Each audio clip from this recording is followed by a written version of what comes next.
আসসালামু আলাইকুম ওয়া রাহমাতুল্লাহি ওয়া বারাকাতুহু। নাহমাদুহু ওয়া নুসাল্লি ওয়া নুসাল্লিমু আলা রাসূলিহিল কারীম। আম্মা বা'দু, সকলে আমার সাথে সাথে পড়ুন আউযু বিল্লাহি মিনাশ শাইতানির রাজীম। বিসমিল্লাহির রাহমানির রাহিম। রব্বানা আতিনা ফিদ দুনিয়া হাসানাতাও ওয়া ফিল আখিরাতি হাসানাতাও ওয়া কিনা আযাবান নার। সাদাকাল্লাহু মাওলানাল আযীম ওয়া সাদাকা রাসূলুহুন নাবিয়্যুল হাবিবুল কারীম। ফাকাদ ক্বালা আল্লাহু তাআলা ফী শানি হাবিবিহি ইন্নাল্লাহা ওয়া মালাইকাতাহু ইউসাল্লুনা আলান নাবী ইয়া আইয়ুহাল্লাযীনা আমানু সাল্লু আলাইহি ওয়া সাল্লিমু তাসলিমা। আল্লাহুম্মা সাল্লি আলা সাইয়্যিদিনা মাওলানা মুহাম্মাদ ওয়া আলা আলি সাইয়্যিদিনা মাওলানা। আল্লাহুম্মা সাল্লি ওয়া সাল্লিম ওয়া বারিক আলাইহি। আল্লাহ পাক জাল্লা শাআনুহু দরবারে লক্ষ কোটি শুকরিয়া আদায় করি যে আল্লাহ পাক রব্বুল আলামিন আমাদেরকে পবিত্র জিলহজ মাসের চতুর্থ জুমায় আল্লাহর ঘরে আসার এবং বসার তৌফিক দিয়েছেন। সেজন্য সকলে আল্লাহ তাআলার শুকরিয়া আদায় করে পড়ি আলহামদুলিল্লাহ। আরো শুকরিয়া আদায় করি যে আল্লাহ পাক রব্বুল আলামিন আমাদেরকে বিনা দরখাস্তে বিনা আবেদনে আখিরি নবীর উম্মত হিসেবে কবুল করেছেন, শ্রেষ্ঠ উম্মতের মর্যাদা দিয়েছেন। সেজন্য আবারও দিল দারাজ করে কালিমাত শুকর আদায় করে পড়ি আলহামদুলিল্লাহ।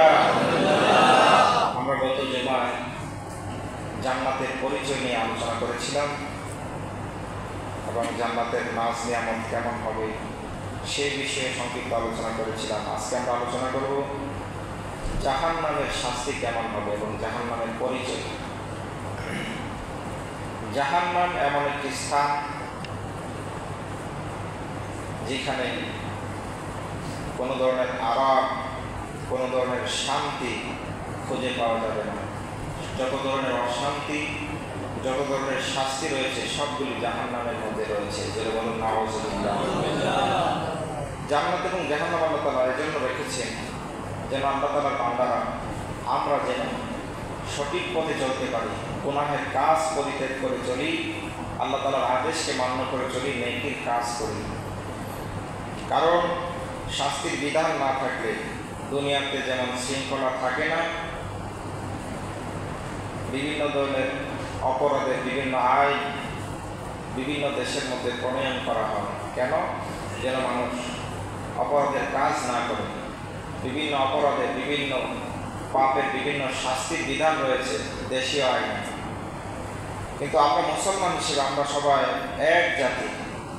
হতে পারে তার দেশ ভিন্ন, হতে পারে সে আমার থেকে হাজার হাজার মাইল দূরে, কিন্তু মুসলমান হচ্ছে মিল্লাতান ওয়াহিদা, একটি জাতি। সে মুসলমানদের একটি সংবিধান রয়েছে, সেই সংবিধান নাম হচ্ছে কোরআনুল কারীম। এই কোরআনুল কারীমের মধ্যে এরকম বিভিন্ন পাপের শাস্তির বিধান রয়েছে এবং কেউ যদি ভালো কাজ করে সে ভালো কাজের বিধানও রয়েছে, বিনিময় রয়েছে, প্রতিদান রয়েছে। এই জন্য জাহান্নামের পরিচয় বা জাহান্নামের বিশেষত্ব বলতে গেলে কোরআন এবং হাদিসে অনেক পরিচয় রয়েছে। জাহান্নাম হবে ভয়াবহ স্থান এবং জাহান্নামের শাস্তি দুনিয়ার কোনো শাস্তির সাথে উপমা চলবে না। আল্লাহ নবী বলেছেন হাদিস শরীফে যে জাহান্নামের শাস্তি এমন শাস্তি হবে, সে শাস্তি যদি দুনিয়ার মানুষ সচক্ষে চাক্ষুষ যদি নিজের চোখে যদি দেখত তাহলে কোনোদিন তারা জিন্দেগি করত না, সারাদিন আল্লাহ তাআলার ইবাদতে মগ্ন থাকত। জোরে বলুন সুবহানাল্লাহ। এই জন্য জাহান্নামের শাস্তি দুনিয়াতে থেকে উপলব্ধি করা যাবে না। আল্লাহ তাআলা কোরআনুল কারীমের মধ্যে এই জন্য বলেছেন, যে আয়াতে কারিমা খুতবাতে তেলাওয়াত করেছি, আল্লাহ তাআলা বলেছেন, বান্দা এটা হচ্ছে কিন্তু এটা নবীদের দোয়া, যে দোয়াটা আমি খুতবাতে বলেছি, রব্বানা আতিনা ফিদ দুনিয়া হাসানাতাও ওয়া ফিল আখিরাতি হাসানা ওয়া কিনা আযাবান নার। তিনটা জিনিস কামনা করতে দোয়াটা তো শিখিয়ে দিয়েছেন আল্লাহ পাক, যদিও নবীরাই দোয়া করেছেন কিন্তু শিখিয়ে দিয়েছেন কে? আল্লাহ পাক। এবং এটা হচ্ছে একটা উত্তম দোয়া, এই জন্য আমরা এটা নামাজের শেষে পড়ি, মোনাজাতে হাত উঠে এই দোয়াটা পড়ি। এই তিনটা জিনিসের মধ্যে সব কিছু নিহিত রয়েছে। আল্লাহ পাক তিনটা জিনিস আমার কাছে চাইতে বলেছেন। এক নম্বর, ফিদ দুনিয়া হাসানা, দুনিয়ার মধ্যে যত কল্যাণ রয়েছে, যত ভালো জিনিস রয়েছে সেগুলো আমার কাছে চাইতে বলেছেন। দুই নম্বর, ওয়াফিল আখিরাতি হাসানা, এবং আখিরাতও যেন সুন্দর হয়। সুবহানাল্লাহ বলবেন না? এরপর বলা হচ্ছে ওয়াকিনা আযাবান নার, হে আল্লাহ আমাদেরকে জাহান্নামের আযাব থেকে আমাদেরকে রক্ষা করুন। এই জন্য জাহান্নামের শাস্তি ভয়াবহ হওয়ার কারণে বিভিন্ন জায়গায় জাহান্নামের শাস্তি আল্লাহ তাআলা কোরআনুল কারীমে বলেছেন, এবং জাহান্নাম থেকে পানা চাইতে আল্লাহ তাআলা আমাদেরকে নির্দেশনা দিয়েছেন। নবীও সবসময় এই দোয়া করতেন, হে আল্লাহ, যদিও নবীদের কোনো গুনাহ নাই, তারপরও নবীদেরকে আল্লাহ তাআলা শিক্ষা দিয়েছেন, মানে হচ্ছে সমস্ত উম্মতদেরকে আল্লাহ তাআলা নির্দেশনা দিয়েছেন যে এইভাবে তোমরা দোয়া করো আল্লাহর কাছে, জাহান্নাম থেকে পানাহ চাও। কারণ জাহান্নামে এমন শাস্তির কিছু স্থান রয়েছে যে জায়গা থেকে স্বয়ং জাহান্নাম নিজেও পানাহ চায়। আল্লাহ, এরকম স্থান জাহান্নামের মধ্যে রয়েছে, হাদিস শরীফের মধ্যে আসতেছে। আল্লাহ নবী ইরশাদ করেন, ক্বালান নবী সাল্লাল্লাহু আলাইহি ওয়াসাল্লাম, আল্লাহর নবী ইরশাদ করেন, জাহান্নামের শাস্তি কেমন হবে? ও কিলা আলান নারি আলফা সানা, আল্লাহ নবী বলেন, জাহান্নামকে 1000 বছর পর্যন্ত জাহান্নামকে তাপ দেওয়া হলো, জ্বালানো হলো।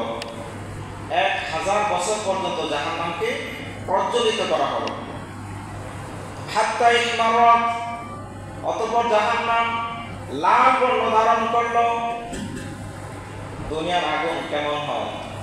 লাল বর্ণ না? আল্লাহ পাক জাহান্নামের আগুনকে 1000 বছর পর্যন্ত প্রজ্বলিত করলেন। 1000 বছর পর্যন্ত জাহান্নামের আগুনকে তাপ দেওয়ার পরে সেটা লাল বর্ণ হয়ে গেল। সুম্মা উকিদা আলাইহা আলফা সানা, এরপর আবার 1000 বছর পর্যন্ত জাহান্নামকে জ্বালানো হলো, তাপ দেওয়া হলো। এরপরে হাত্তা ইয়াদত, অতঃপর সেটি সাদা বর্ণ হয়ে গেল। 1000 বছর পর্যন্ত যখন আবার জ্বালানোর পরে সাদা বর্ণ হয়ে গেল। সুম্মা উকিদা আলাইহা আলফা সানা, এরপর তাকে আবার 1000 বছর পর্যন্ত তাকে জ্বালানো হলো, তাপ দেওয়া হলো। হাত্তা ইসওয়াদ্দাত, অতঃপর এই জাহান্নামের আগুন লাল থেকে সাদা, এরপরে সাদা থেকে 1000 বছর জ্বালানোর পরে জাহান্নামের আগুন কালো বর্ণ হয়ে গেল। কি বর্ণ? কালো বর্ণ হয়ে গেল। 3000 বছর পর্যন্ত জ্বালানোর পরে সেটা কালো বর্ণ হয়ে গেল। ফাহিয়া সাউদাউ মুজলিমাতুন, সেটা এমন কালো হয়ে গেল, অন্ধকারাচ্ছন্ন হয়ে গেল। জাহান্নামের আগুন কালো বর্ণ, কেন কালো বর্ণ দেওয়া হলো? জাহান্নামের মধ্যে যখন কোনো বান্দাকে নিক্ষেপ করা হবে তখন সে কিছুই দেখতে পাবে না, কারণ জাহান্নামের মধ্যে কোনো আলো নাই, লাইট নাই। যত আলো, যত লাইট, যত শান্তি সব কিছু রয়েছে জান্নাতের মধ্যে। এই জন্য জাহান্নামকে ওইভাবেই তৈরি করা হয়েছে, কালো বর্ণ। সেখানে ঢোকার পরে সে কোনো কিছুই দেখতে পারবে না। এই জন্য আল্লাহ তাআলা চোখ দিয়েছেন এবং সেই চোখের হেফাজত করতে বলেছেন। দুনিয়ার নাজ নিয়ামত আমরা দেখতেছি, কি বলে দেখতেছি না? সামনে তাকাইলে সামনে দেখতেছি, পিছনে তাকাইলে পিছনে দেখতেছি, ডানে বামে তাকাইলে সেই চোখ দিয়ে আল্লাহ তাআলা সেই নয়া অবিরাম সেই সৌন্দর্যগুলি আমরা, নয়ন অবিরাম যে সেই সৌন্দর্যগুলো আমরা দেখতেছি, সেটা আল্লাহ তাআলার একটা নিয়ামত। এই চক্ষু যার নাই সে বোঝে চোখের দাম কত। কি বলে? যারা অন্ধ তারা তো এই দুনিয়ার সৌন্দর্য কিছুই দেখতে পারে না। এই জন্য চোখ দেওয়ার পরে যদি কেউ চোখে অপব্যবহার করে তার জন্য আল্লাহ তাআলা জাহান্নাম রেখেছেন, সেখানে যাওয়ার পর আর কিছুই দেখতে পারবে না। এই জন্য এই চোখের হেফাজত করতে হবে। এই জন্য আল্লাহ তাআলা কোরআন কারীমে বলেছেন, কুল লিল মুমিনিনা ইয়াগুদ্দু মিন আবসারিহিম। আল্লাহ তাআলা বলেছেন, হাবিব আপনার উম্মতদেরকে জানিয়ে দেন মুমিনরা যেন তাদের চোখকে হেফাজত করে, তাদের চোখের পর্দা যেন করে। এই জন্য পর্দা শুধু নারীদের না, পুরুষেরও পর্দা রয়েছে। কি কথা বলেন, ঠিক না? আমরা মনে করি যে শুধু নারীরা কোপড়া পরে একদম আবৃত হয়ে থাকবে না। আল্লাহ তাআলা প্রথমে যে পর্দার কথা বলেছেন সেটা পুরুষকে নির্দেশনা দিয়েছেন। এরপর বলেছেন অকুল্লিল মুমিনিনা ও অকুল্লিল মুমিনাত। এরপর আল্লাহ তাআলা বলেছেন যে আপনি মুমিন নারীদেরকে নির্দেশনা দেন। প্রথমে আল্লাহ তাআলা পুরুষদেরকে বলেছেন কুল্লিল মুমিনিন, আপনি পুরুষ যারা রয়েছে, মুমিন পুরুষ যারা রয়েছে তাদেরকে আপনি নির্দেশনা দেন তাদের চক্ষু যেন তারা হেফাজত করেন। এই জন্য আগে পর্দা করতে হবে পুরুষের। আপনি যখন রাস্তা দিয়ে হেঁটে যাবেন, কোনো বেগানা নারী যদি আপনার চোখের সামনে পড়ে, আপনার চোখকে হেফাজত করতে হবে, নিচের দিকে নামিয়ে রাখতে হবে। যাই হোক, যে কথা বলতেছিলাম, আল্লাহ তাআলা আমাদের এই বডির মধ্যে যা কিছু দিয়েছেন সব কিছুই নিয়ামত। সেই নিয়ামতগুলিকে সঠিক উপায়ে ব্যবহার করতে হবে, তাহলেই জান্নাত মিলবে, নয়তোবা জাহান্নামে দেওয়া হবে। সেই জাহান্নামে যাওয়ার পরে অন্ধকার আচ্ছন্ন জাহান্নাম, সেখানে কিছুই দেখা যাবে না। শুধু তাই নয়, আল্লাহ নবী বলেন জাহান্নামের শাস্তি এত কঠিন হবে, এত ভয়াবহ হবে। আহওয়ান আহলিন নারি আযাবান আবু তালিবিন। আল্লাহ নবী বলেন জাহান্নামের আগুন কত কঠিন হবে। তোমাদেরকে একটা উদাহরণ দেই। জাহান্নামের মধ্যে সবচেয়ে কম যাকে শাস্তি দেওয়া হবে তিনি হচ্ছেন নবীর চাচা আবু তালিব। আবু তালিবকে সবচেয়ে কম শাস্তি জাহান্নামে দেওয়া হবে। তো তাকে কিরকম শাস্তি দেওয়া হবে? ওহুয়া মুতানাইলুন বিনা আলাইনি, তাকে দুটি জাহান্নামের জুতা পরিয়ে দেওয়া হবে। হাদিস শরীফে আসতেছে আবু তালিবকে জাহান্নামের দুটি জুতা যখন পরিয়ে দেওয়া হবে, জাহান্নামের দুটি জুতার কারণে, তার এই জুতার তাপের কারণে, জুতা কিন্তু পায়ের তলা, কিন্তু এই জুতার পায়ের তলায় থাকার পরেও জুতার তাপে তার মাথা মগজগুলি টকবক টকবক করে গলে গলে জমিনের মধ্যে পড়বে। একবার জবান খুলে বলুন নাউজুবিল্লাহ। তাহলে কত কঠিন হবে জাহান্নামের শাস্তি, এটা দুনিয়াতে থেকে উপলব্ধি করা যাবে। এই জন্য আল্লাহ তাআলা কোরআনুল কারীমে বলেছেন জাহান্নামের শাস্তি এত ভয়াবহ হবে, তোমার শরীরের একটি অংশে লাগার সাথে সাথে একদম কলিজা পর্যন্ত ছাই হয়ে যাবে, পরে ছাই খান হয়ে যাবে। এই জন্য জাহান্নাম থেকে পান চাইতে হবে, এবং জাহান্নামের যত কাজ রয়েছে, পাপের কাজ, গুনাহের কাজ, সেগুলি থেকে আমাদেরকে বিরত থাকতে হবে। আল্লাহ তাআলা আমাদেরকে তৌফিক দান করুন। বলছিলাম যে এত কঠিন হবে যে জাহান্নামের দুইটা জুতা পরিয়ে দেওয়ার কারণে তার মাথার মগজগুলি টকবক করে গলে গলে জমিনে পড়তে থাকবে। অথচ এই শাস্তিটা হচ্ছে জাহান্নামের মধ্যে সবচেয়ে কম শাস্তি। কম শাস্তি দেওয়ার কারণ আছে, কারণ আবু তালিব শুধু মুখে ঈমান আনে নাই, বাকি সব ক্ষেত্রে নবীকে কিন্তু সহযোগিতা করেছে। আবু তালিব যতদিন ছিল ততদিন নবীকে কেউ আঘাত করতে পারে না। এবং আমরা ইউনিভার্সিটিতে ওনার কয়েকটা খুতবা পড়েছি, ভাষণ।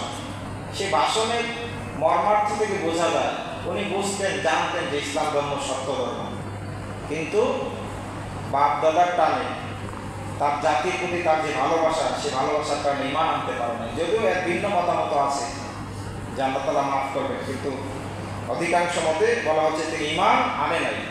তো এই জন্য ওনাকে সবচেয়ে কম শাস্তি দেওয়া হবে। নবীজিকে সহযোগিতা করেছিলেন, নবীকে আশ্রয় দিয়েছিলেন। সেই কম শাস্তির পরিমাণ যদি এরকম হয়, পায়ের তলায় জুতা, সেই জুতার তাপে তার মাথার মগজগুলি টকবক টকবক করে গলে গলে মাটিতে পড়বে। আর আমাদের তো পাপের কোনো সীমা নেই, আমরা তো এরকম গ্যারান্টিও পাই না যে যদি আমাদেরকে জাহান্নামে দেওয়া হয় তাহলে সবচেয়ে কম শাস্তিটা আমাকে দেওয়া হবে। এরকম গ্যারান্টি পাইছেন? এই জন্য আল্লাহর কাছে পানাহ চাইতে হবে জাহান্নাম থেকে, এবং সেই মাফিক কাজ করতে হবে। দোয়া করলে হবে না আমি পাপ কাজ করে আসলাম, কবিরা গুনাহ করে আসলাম, 1000টা কবিরা গুনাহ করে এসে তারপর দোয়া করলাম আল্লাহ তুমি আমাকে জাহান্নাম থেকে মুক্ত করে দাও, তাহলে কি হলো? কাজও করতে হবে সাথে। এবং ওমর রাদিয়াল্লাহু তাআলা তিনি হচ্ছেন জান্নাতের সার্টিফিকেট প্রাপ্ত একজন সাহাবী। নবীজি যেই 10 জন সাহাবীকে জান্নাতের সার্টিফিকেট দিয়েছেন, শুধু 10 জনকে না, নবীজি 10 জনের বাইরে অনেক সাহাবীকে জান্নাতি বলে সার্টিফিকেট দিয়েছেন। সেই ওমর রাদিয়াল্লাহু তাআলা, যে ওমর সম্পর্কে নবীজি বলেছেন যদি আমার পরে কেউ নবী হতো তাহলে ওমর নবী হতো। এবং যেই ওমর ইসলাম গ্রহণ করার পরে প্রকাশ্যে ইসলাম প্রচার শুরু করে দিলেন। ওমর বলেছিলেন আল্লাহ রাসূল, আমরা যে ইসলাম ধর্ম গ্রহণ করলাম, আমরা যে ধর্মের উপরে আছি সেটা কি সত্য ধর্ম? আল্লাহ রাসূল বলেন হ্যাঁ, সামান্যতম সন্দেহ নেই, আমরা যে ধর্মের উপরে আছি সেটি হচ্ছে সত্য ধর্ম, ইসলাম হচ্ছে সত্য ধর্ম, একমাত্র আল্লাহর কাছে মনোনীত ধর্ম। বললেন তাহলে গোপনে কেন? আজকে থেকে প্রকাশ্যে ইসলাম প্রচার হবে। আল্লাহু আকবারের ধ্বনি দিয়ে তিনি বের হয়ে গেলেন, বললেন আমি ওমর মুসলমান হয়ে গেছি, আসো কে আমার সাথে মোকাবেলা করবে। আল্লাহু আকবার। সে ওমর ছিল, তার ঈমান ছিল শক্ত মজবুত। সেই ওমর বলে যে হাসর ময়দানে যদি আল্লাহ তাআলা একজনকে জাহান্নামে দিয়ে দেন, কত কঠিন একটা কথা, খুব মনোযোগ দিবেন।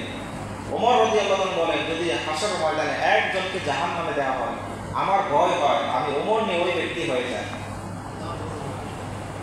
অথচ আমরা সে ওমরের ধারে কাছেও নাই, আমাদের এই জাহান্নামের কোনো চিন্তা নেই। এই জন্য আমাদেরকে জাহান্নাম থেকে পানাহ চাইতে হবে, গুনাহের কাজ থেকে বেঁচে থাকতে হবে। আল্লাহ তাআলা আমাদেরকে তৌফিক দান করুন। শুধু তাই নয়, এই জাহান্নামের মধ্যে আরো অনেক কঠিন শাস্তির কথা বলা হয়েছে। আল্লাহ রাসূল হাদিস শরীফের মধ্যে বলেন ইন্না ফিন নারি হাইয়াত, জাহান্নামের মধ্যে এমন একটি অজগর সাপ রয়েছে, যে অজগর সাপটি কামতালিন বখতি, যে অজগর সাপ হচ্ছে খোরাসানের উটের মতো এত বিশাল আকারের অজগর সাপ। বলা হচ্ছে তালসাউ ইহদাহুন্না, যদি এই সাপ দুনিয়ার কোন মানুষকে যদি দংশন করে, আঘাত করে, তাহলে এই আঘাতের কারণে তার শরীরের মধ্যে 40 বছর পর্যন্ত এর যন্ত্রণা সে উপভোগ করবে। জোরে বলুন নাউজুবিল্লাহ। 40 বছর পর্যন্ত সে সেটা শাস্তি সে উপভোগ করবে, একবার দংশন করবে। এই জন্য বলছিলাম জাহান্নামের শাস্তি দুনিয়া থেকে উপলব্ধি করার মতো না। এই জন্য আমাদেরকে সাবধান হয়ে যেতে হবে, আমাদের চলাফেরার জন্য কোরআন এবং সুন্নাহ মতে হয় সেই নিশ্চয়তা আমাদেরকে দিতে হবে, তাহলে আল্লাহ তাআলার জান্নাত পাওয়া যাবে। আল্লাহ তাআলা আমাদেরকে আল্লাহ তাআলার নির্দেশ, রাসূলের নির্দেশ মতো চলার তৌফিক দান করুন। আমিন। এরপর বলা হচ্ছে এবং সেখানে এক প্রকারের খচ্চরের মতো বিচ্ছু রয়েছে, কামসালিল বেগাম, খচ্চরের মতো এক প্রকার বিচ্ছু রয়েছে, সেগুলি যদি একবার দংশন করে তাহলে 40 বছর পর্যন্ত সে তার যন্ত্রণা অনুভব করবে। 40 বছর পর্যন্ত। 40 বছর বলতে তো সহজ, গুনে গুনে দেখেন 40 বছর কত সময় লাগে। অনেকে 40 বছর হায়াতও পায় না। সে 40 বছর পর্যন্ত তার যে যন্ত্রণা, সেই যন্ত্রণা উপভোগ করবে। শুধু তাই নয়, আল্লাহ রাসূল বলেন জাহান্নামের শাস্তি নারুকুম জুজুম মিন 70 জুজাম মিন নারি জাহান্নাম। জাহান্নামের শাস্তি এত কঠিন হবে, জাহান্নামের যে আগুন হবে সেই আগুন তোমাদের দুনিয়ার আগুনের চেয়ে 70 গুণ বেশি তাপ হবে। কত গুণ? 70 গুণ। অথচ এই দুনিয়ার আগুনে যদি আমাদেরকে ফেলে দেওয়া হয় আমরা কি সহ্য করতে পারবো? সেই সহ্যের ক্ষমতা আমাদের না। এই জন্য আমরা দোয়া করি আল্লাহ আমাদেরকে আগুনে পুড়ে মরণ দিও না।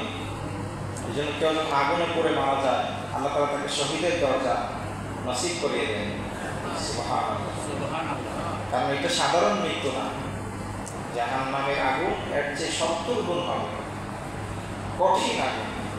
এই জন্য আল্লাহ তাআলা সবসময় জাহান্নাম থেকে পানা ছাড়ার জন্য আমাদেরকে দোয়া শিখিয়েছেন, ওকিনা আযাবান নার, হে আল্লাহ আমাদেরকে জাহান্নামের আগুন থেকে পানা দাও, আমাদেরকে রক্ষা করো। সকলে বলুন আমিন।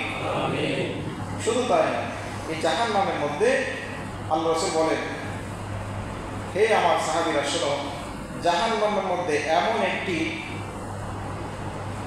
একটি জায়গা রয়েছে, যে জায়গার নাম হচ্ছে জুব্বুল হুজন। আমি এবারও বলছি না, সময় লাগবে অনেক বেশি। সাহাবায়ে বললেন, ক্বালু ইয়া রাসূলুল্লাহ ওয়া মা জুব্বুল হুজন, এই জুব্বুল হুজন কি? ক্বালা ওয়াদিন ফি জাহান্নাম, জাহান্নামের মধ্যে এমন একটি স্থান, যে স্থান থেকে জাহান্নাম স্বয়ং নিজেও দৈনিক 400 বার পর্যন্ত পানাহা চায়। কয়শো বার? 400 বার পর্যন্ত পানাহা চায়। হে আল্লাহ, তুমি এই জুব্বুল হুজন থেকে আমাকে রক্ষা করো। কথা বুঝলেন? জাহান্নামের যে এত শাস্তির কারণে যে আমরা নবী হাদিসে বলেছেন যে তীব্র গরম এবং তীব্র শীত আমরা যে অনুভব করি, এটা কেন হয়? জাহান্নাম আল্লাহর কাছে পানাহা চায়, আল্লাহ আমার ভিতরের একটি অংশ আরেকটি অংশকে গিলে ফেলছে, এই শাস্তির কারণে আমি সহ্য করতে পারছি না, আমাকে শ্বাস ফেলানোর জন্য অনুমতি দেন। যখন আল্লাহর কাছে যখন এই আবদার করলেন, তখন আল্লাহ তাআলা তাকে বছরে 2 বার শ্বাস ফেলানোর অনুমতি দিলেন। এই জন্য যখন সে 2 বার শ্বাস ফেলে, একবার প্রচণ্ড শীত আমরা অনুভব করি, আরেকবার প্রচণ্ড গরম আমরা অনুভব করি। তো এটা একটা মিসাল, এইটা দিয়ে জাহান্নামের শাস্তি উপলব্ধি করা যাবে না। জাহান্নামের শাস্তি প্রত্যক্ষ না করলে সেটা কখনোই বোঝা সম্ভব না। বলছিলাম, জাহান্নামের মধ্যে জুব্বুল হুজন নামে একটি স্থান রয়েছে। এই জুব্বুল হুজন থেকে জাহান্নাম নিজেও 400 বার পর্যন্ত আল্লাহর কাছে পানাহা চায়। তো সাহাবায়ে বললেন, যে ইয়া রাসূলুল্লাহ জুব্বুল হুজন কি? বললেন, জুব্বুল হুজন হচ্ছে জাহান্নামের একটি স্থান। এরপর সাহাবায়ে আবার প্রশ্ন করলেন, কিলা ইয়া রাসূলুল্লাহ মা ইয়াদখুলুহা, কোন ব্যক্তি সেই জুব্বুল হুজনের মধ্যে প্রবেশ করবে? কাকে সেই স্থানের মধ্যে দেওয়া হবে? ক্বালা আল কুররাউ ওয়াল মুরাউনা বিআমালিহিম, বলা হচ্ছে এমন সব জ্ঞানী ব্যক্তি যারা আমল করে লোক দেখানোর জন্য, আল্লাহর জন্য নয়। সে আল্লাহর সন্তুষ্টির জন্য আমল করে না, মানুষকে দেখানোর জন্য সে আমল করে। ওই ব্যক্তিকে জুব্বুল হুজনের মধ্যে দেওয়া হবে। জোরে বলুন নাউযুবিল্লাহ। তাহলে আমাদেরকে লোক দেখানো আমল করা যাবে না, একনিষ্ঠ আমল করতে হবে। এই জন্য নবী হাদিসে বলেছেন, আখলিস দীনা, তোমাদের দিনকে একনিষ্ঠ করে নাও, তোমাদের আমলকে পরিশুদ্ধ করে নাও, তাহলে অল্প আমলই তোমাদের জন্য নাজাতের জরিয়া হয়ে যাবে, যথেষ্ট হবে। এই জন্য লোক দেখানো আমল করা যাবে। আমরা অনেক সময় লোক দেখানো আমল করি, মানুষ কি বলবে, লোকে কি বলবে, সেজন্য আমরা আল্লাহর ইবাদত করি, সেগুলি করা যাবে। আমরা অনেক সময় আরাম আয়েশের জন্য ইবাদত করি। কি বলে, ফ্যান যদি একটা নষ্ট থাকে, দেখবেন ওইদিকে মুসল্লি দাঁড়াইতে চায় না। কি বলেন? কথা বলেন। তবে আপনাদের বিপক্ষে যাচ্ছে, আমিও তো, আমাকেও সংশোধন হতে হবে। আমাদের অবস্থা এরকম হয়ে গেছে যে যেখানে ফ্যান থাকবে সেখানে আমরা দাঁড়াবো। তাহলে কি আমার ইবাদতটা কি একনিষ্ঠ হলো? আমি কি ফ্যানের বাতাস খাইতে আসলাম, এসির বাতাস খাইতে আসলাম? যেখানে এসি নাই সেখানে কি নামাজের বিধান নাই? কি বলে? যেন নামাজ পড়তে হবে একমাত্র আল্লাহ তাআলার জন্য, আল্লাহ তাআলার সন্তুষ্টির জন্য। আমাদেরকে একনিষ্ঠ নিয়ত নিয়ে নামাজ পড়তে হবে। আল্লাহ তাআলা আমাদেরকে একনিষ্ঠ নিয়তওয়ালা হওয়ার তৌফিক দান করুন। সকলে বলা হচ্ছে যারা লোক দেখানোর জন্য আমল করবে, ভিন্ন নিয়ত নিয়ে আমল করবে, তাদেরকে ওই জুব্বুল হুজনের মধ্যে তাদেরকে দেওয়া হবে। শুধু তাই নয়, আল্লাহ রাসূল বলেন জাহান্নামের মধ্যে আরেকটি স্থান রয়েছে, ইউকালু লাহু হাবহাব, ওই স্থানের নাম হচ্ছে হাবহাব। ওই স্থানের নাম কি? হাবহাব। সাহাবায়ে কেরাম প্রশ্ন করলেন, ইয়া রাসূলুল্লাহ হাবহাব নামক স্থানে কাদেরকে দেওয়া হবে? আল্লাহ রাসূল বলেন তাদেরকে, ওইসব লোকদেরকে সেখানে দেওয়া হবে কুল্লু জাব্বার, যারা ছিল অত্যাচারী, দুনিয়ার মধ্যে সামান্য ক্ষমতা পেয়ে যারা দুর্বলদের প্রতি তারা অত্যাচার করত, তাদের ক্ষমতা প্রদর্শন করত, সেই জালিমদেরকে ওই হাফ নামক স্থানে দেওয়া হবে। জোরে বলুন নাউজুবিল্লাহ।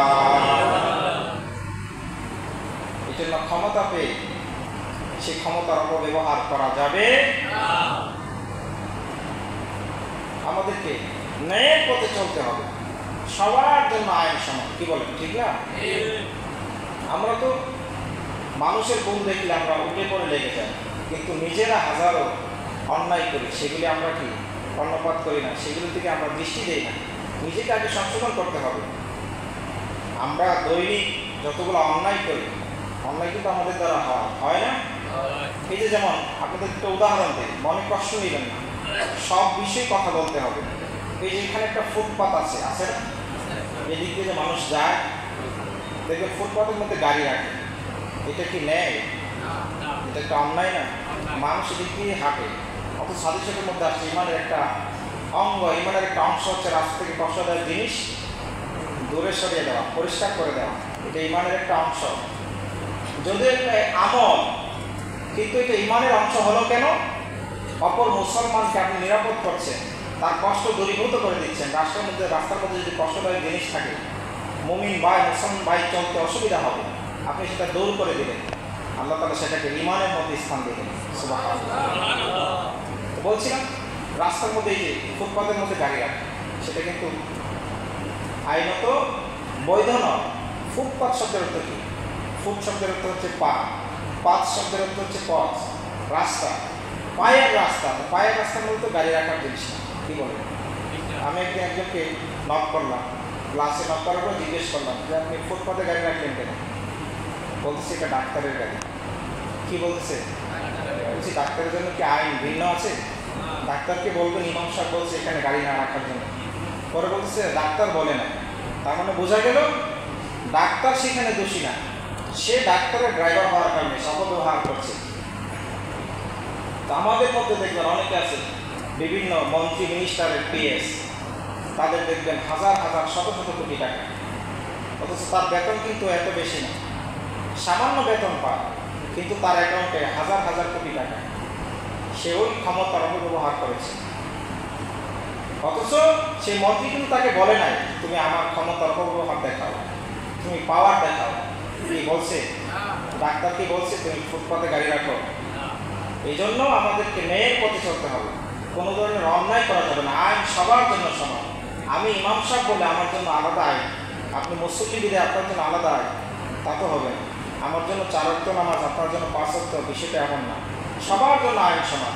এই কোরআনুল কারীম সবার সংবিধান, আমাকে মানতে হবে, আপনাকে মানতে হবে।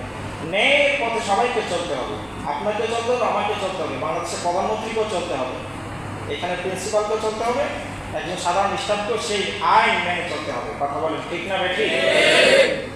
এই জন্য আমি আপনার দ্বারা যেন কোনো অন্যায়ের কাজ না হয় সেদিকে খেয়াল রাখতে হবে, ন্যায়ের পথে চলতে হবে। আল্লাহ তাআলা আমাদেরকে তৌফিক দান করুন। এরপর জাহান্নামের আরো অনেক শাস্তি রয়েছে। জাহান্নামের মধ্যে বলা হচ্ছে, আল্লাহ রাসূল বলেন জাহান্নামের মধ্যে মানুষদেরকে এমন এমন দ্রব্য পান করানো হবে। জাহান্নামের মধ্যে আরেক ধরনের শাস্তির কথা বলা হয়েছে, যারা নেশা করে, মদ পান করে, গাঁজা খায়, আফিম খায় এবং এই জাতীয় যত নেশার দ্রব্য যতগুলো রয়েছে এগুলি যারা খায়, তাদেরকে তিনাতুল খবাল নামক স্থানে তাদেরকে দেওয়া হবে। বলা হচ্ছে তিনাতুল খবালের একটা বৈশিষ্ট্য হচ্ছে, এই তিনাতুল খবালের মধ্যে তাদেরকে খাবার দেওয়া হবে জাহান্নামীদেরকে। কি খাবার দেওয়া হবে? সমস্ত জাহান্নামীদের পুষ, সমস্ত জাহান্নামীদের কি পুষ, রক্ত পিত্ত পুষ যেগুলো আছে সেগুলো তাদেরকে খাবার দেওয়া হবে। নাউজুবিল্লাহ পড়েন। যে দুনিয়াতে তার হারাম ভক্ষণ করত, এই জন্য আমাদেরকে হারাম থেকে বেঁচে থাকতে হবে। নবীজি দোয়া শিখিয়েছেন, আল্লাহুম্মা কফিনা বিহালালিকা আন হারামি ওয়া আগনিনা বিফাদলিকা আম্মান সিওয়া। হে আল্লাহ, আপনি আমাকে হারাম থেকে হালালের পথে চলার মতো তৌফিক দেন। হালালি আমাকে, হালাল খাবারটা আমার জন্য যথেষ্ট করে দেন। আল্লাহ চাইলে পারে না? পারে তো। অনেকে দেখবেন 1 লক্ষ টাকা ইনকাম করে, কিন্তু দিন শেষে দেখবেন তার অভাব। আবার অনেকে 10,000 টাকা ইনকাম করে, সুন্দরভাবে সে চলতেছে। আল্লাহ তাআলা যদি বরকত দেয়, 10,000 টাকা দিয়েও সে চলতে পারে। এই জন্য আল্লাহর কাছে দোয়া করতে হবে, আল্লাহ আমার কি হালাল যতটুকু রিজিক আছে, সেই হালাল রিজিক দিয়ে আমাকে চলার মতো তৌফিক দাও, এটা আমার জন্য যথেষ্ট করে দাও। এরপর বলা হচ্ছে ওয়াজমিনা বিফাদলিকা আম্মান সিওয়া, এবং আমাকে তোমার পক্ষ থেকে আমাকে অভাব মুক্ত করে দাও। সকলে বলুন আমিন। তো বলছিলাম, হারাম থেকে বেঁচে থাকতে হবে, হালাল পথে চলতে হবে, হালাল উপার্জন করতে হবে। যারা হারাম ভক্ষণ করে তাদেরকে জাহান্নামের মধ্যে সমস্ত জাহান্নামীদের রক্ত, পিত্ত, কোষ তাদেরকে ভক্ষণ করতে দেওয়া হবে। সে না চাইলে তাকে জোর করে ভক্ষণ করানো হবে। সেখানে আইন অমান্য করার কোনো সুযোগ, দুনিয়াতে ক্ষমতার উপর ব্যবহার করা যায়। ফাঁসির আসামি দেখবেন মুক্ত হয়ে গেছে, কি বলেন, সাক্ষণ করে মন্ত্রী মিনিস্টার আত্মীয়, সে কি হয়ে গেছে, নাজাত পেয়ে গেছে। আখিরাতে এরকম কোনো সুযোগ, সেখানে সবাই ধরা পড়ে যাবে। বলছিলাম হালাল পথে চলতে হবে, আর হালাল পথে চলা কিন্তু সহজ। আলোচনা অনেক লম্বা, সেগুলি করতে পারবো না ইনশাল্লাহ, পরে কোনো সময় সুযোগ হলে বলবো ইনশাল্লাহ। আমি এই কথাটি বলে শেষ করে দেব, হালাল পথে চলা কিন্তু সহজ। এবং এই কথাগুলি বলতেছি আপনাদেরকে শুধু নসিহত করছি না, আমাকে সহ। আল্লাহ যেন সংশোধন হওয়ার তৌফিক দান করেন। হালাল পথে চলা কি সহজ, হারাম পথে চলা কঠিন। এরপর আমরা কঠিনটা বেছে নিই। দেখেন, আপনি দুধ খাওয়া হালাল না হারাম? কথা বলেন। হালাল। আপনি দুধ কিনে নিয়ে আসবেন চকবাজার থেকে, এই পর্যন্ত নিয়ে আসবেন, খোলা অবস্থায় নিয়ে আসবেন, কেউ আপনাকে ধরবে? মদ কিনলেন চকবাজার থেকে, একই জায়গা থেকে মদ কিনে খোলা অবস্থায় এই পর্যন্ত আসতে পারবেন? কি করবে? সেটা প্যাকেটিং করে, অনেকে ঔষধের ভিতরে ঢোকায়, ঔষধের কার্টনের ভিতরে ঢোকায়। তারপরে তার সামর্থ্য আছে ভালো ভালো গাড়ি দিয়ে যাওয়া, কিন্তু সে একটা অটো নিল, নেওয়ার পরে চেকপোস্টের মধ্যে পুলিশ ধরছে, ধরে বলছে এটার ভিতরে কি? বলছে স্যার ওষুধ। কি ওষুধ? সে কিন্তু ওই যে মিথ্যার আশ্রয় নিল। দেখেন কত কঠিন। হারাম পথে চলা কত কঠিন, আর হালাল পথে চলেন কোনো ধরনের কাঠিন্যতা নাই, সহজ। এরপর আমরা সেই কঠিন পথকে বেছে নিই। পুলিশ ধরার পরে সে বললো এটার ভিতরে ঔষধ, খোলার পরে দেখলো যে মদ, তাকে শাস্তি দিল। কি দিল? শাস্তি দিল, জেল খাটলো, আবার বের হইল। এখন দেখেন, এই যে হারাম পথে চলার কারণে তার কতগুলো বাধার সম্মুখীন হতে হয়েছে, কত কৌশল তার অবলম্বন করতে হয়েছে। এরপরে সে মিথ্যার আশ্রয় নিতে হয়েছে। অথচ নবীজি বলেছেন এই মিথ্যা হচ্ছে সকল পাপের মূল, সকল পাপের মা। এই মিথ্যা থেকে, একটা মিথ্যা থেকে হাজারো পাপ উন্মোচিত হয়ে যায়। নাউজুবিল্লাহ করে। এই জন্য হারাম পথে চলার মধ্যে কোনো ধরনের শান্তি নাই, এবং সেটার মধ্যে সহজতা নাই। সহজ হচ্ছে হারাম পথে চলা। আল্লাহ তাআলা আমাদেরকে সেই সহজ পথে চলার তৌফিক দান করুন। আর মানুষ হচ্ছে হারামের দিকে আকৃষ্ট বেশি। আল ইনসানু হারিসুম মিম্মা মুনিয়া, যেটাকে নিষেধ করা হয়, সেটার প্রতি মানুষের আগ্রহ থাকে বেশি। সে আগ্রহ কে তৈরি করে? আল্লাহ তাআলা? শয়তান। আমি আল্লাহর বান্দা হিসেবে শয়তান যেন আমাকে কন্ট্রোল না করে, আমার কন্ট্রোল যেন আল্লাহ তাআলা করে, সেই মতে আমাদেরকে চলতে হবে। আল্লাহ তাআলা আমাদেরকে, আমি সহ আপনাদের সকলকে সেই মতে চলার তৌফিক দান করুন। সকল বলুন আমিন। আমাদেরকে আল্লাহ তাআলা জাহান্নাম থেকে মুক্ত করুন এবং জান্নাতুল ফেরদাউস দান করুন। ওয়া মা আলাইনা ইল্লাল বালাগ। যারা সুন্নাত পড়েন, যারা কবুল করেন।